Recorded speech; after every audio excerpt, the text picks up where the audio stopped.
Merong diin para sa ating programa. Ako naman po, syempre, ang hangad ko lang ay kabutihan para sa lahat na sana po ang Manileño, ang buong Maynila ay maibalik pa talaga ang dangal ng isang Manileño sa Maynila. Dahil alam nyo naman, ang Maynila ay siya pa rin capital city ng Pilipinas na kailangan dito po mag-umpisa ang kaunlaran at magandang ehemplo sa karamihan po ng mga lugar sa Pilipinas. At syempre, dapat po maingatan ang mga historical places o landmarks sa buong Maynila para naman may maiiwanan pa ho tayong history kung ano po ang pinagmulan at saan po tayo nagmula bilang isang Manileño. Yan po ay mahalaga sapagkat yan po ang magsasabi ng ating pagkatao. Kaya ako naman sa aking programa, agarang ibababa ang livelihood program sa bawat barangay na direkta po mapupunta sa tao. Yan po ang gusto natin, yung livelihood na makakadagdag po sa atin para makatulong po sa ating pang-araw-araw na pangangailangan. At kasama na po dyan, syempre, ang ating mga senior citizen na madagdagan ang kanilang benepisyo na 2,000 kada buwan para sa mga senior citizen. At syempre, masiguro na ang mga senior citizen po natin kailangan laging healthy. Kaya naman, agaran po natin, tututukan na dapat ang lahat ng barangay ay mayroong sariling barangay health center na may gamot at doktor na talaga namang titingin. Mahalaga po na humaba ang buhay ng ating mga lolo at lola, ating mga magulang sapagkat ito po ay mahalaga sa katulad kong isang anak na nandiyan at kasama ang aking magulang dahil sila pa rin po ang naggagabay sa akin para sa tama. Kaya mahalaga na maingatan ang ating mga senior citizen at syempre para sa ating mga mag-aaral na mabigyan ng libreng wifi ang buong Maynila para sa mga mag-aaral na hindi na mahirapan sa kanilang mga projects at mga research.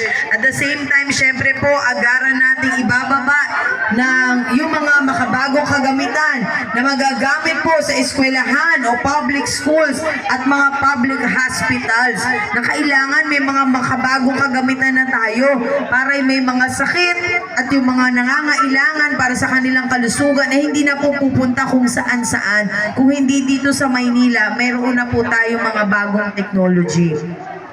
Isa pa ho sa pinakamahalaga na aking pong programa, yung maisalba pa ang mga natitirang lupain sa Maynila, lalo na po yung mga historical places po natin katulad ng aking nabanggit.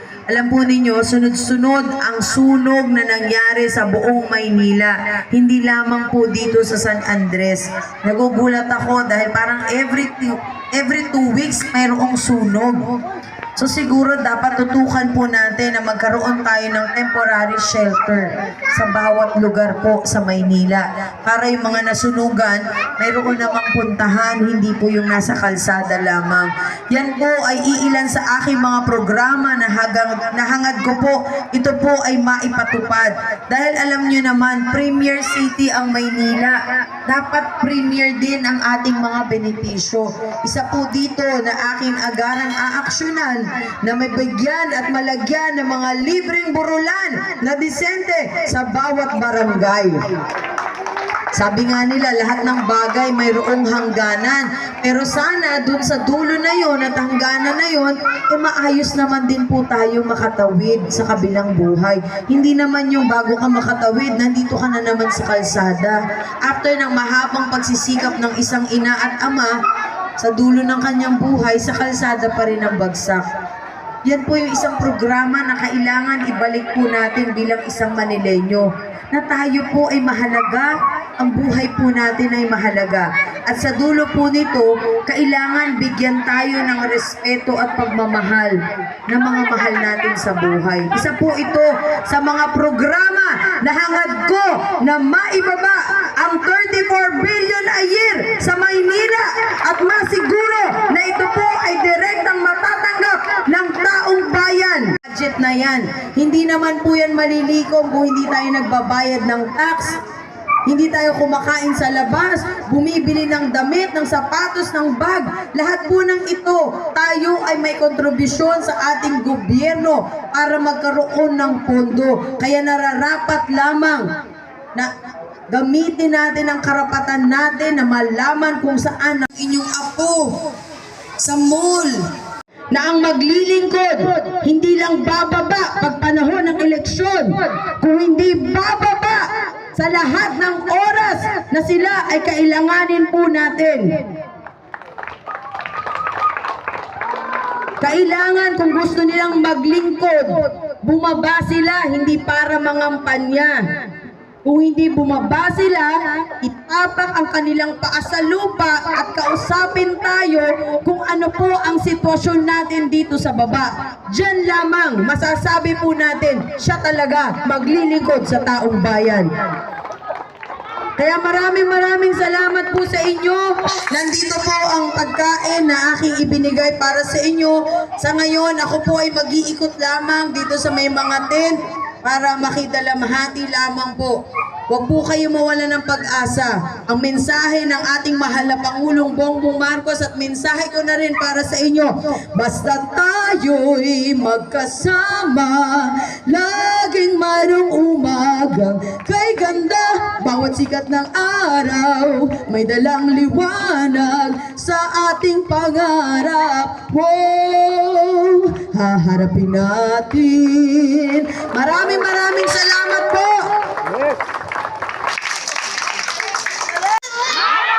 Super!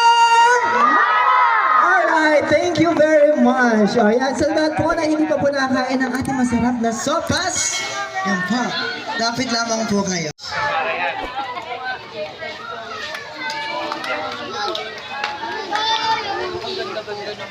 Naka-perlas. Iikot lang po ako dun sa mga ngayon lang ako nakapasyal ulit.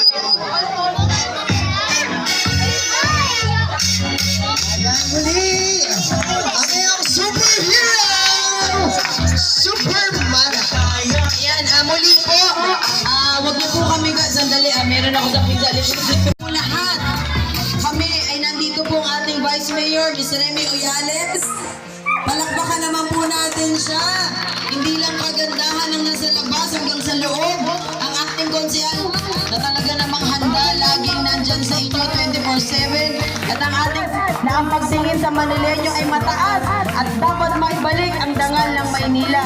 At syempre si Konsehal Jet Magno na taga San Andres, Bukid, Maynila. Hindi na po magsasalita pero alam niya na po kung ano po ang ating kailangan. Muli, nandito po kami para maglingkod sa inyo. Sana huwag niyo po kalimutan ang mga taong makakasama ko po sa pagtulong dito sa Maynila. Maraming salamat po!